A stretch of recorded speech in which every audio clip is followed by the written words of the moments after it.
ہم کریں گے ہر مظلوم کی حمایت۔ السلام علیکم ناظرین، میں ہوں حرین فاطمہ اور آپ دیکھ رہے ہیں حمایتی نیوز HD چینل۔ نظر ڈالتے ہیں آج کی اہم خبر پر۔ ضلع ملیر کراچی فہیم احمد ارائی کی رپورٹ 27 دسمبر 2023 ضلع ملیر پولیس کا منشیات فروش ملزمان کے خلاف crackdown. SSP Malir Tariq Elahi Mastoori کی ہدایت پر منشیات فروش ملزمان کے خلاف سرچ آپریشن تھانہ سکھن کی حدود ریڑی گوٹ کاسمانی پاڑے میں کیا گیا۔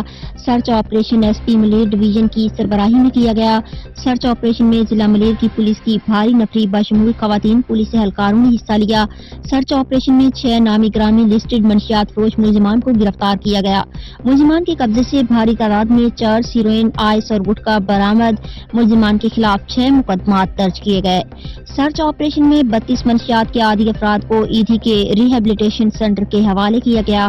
ترجمان SSP ملیر کراچی۔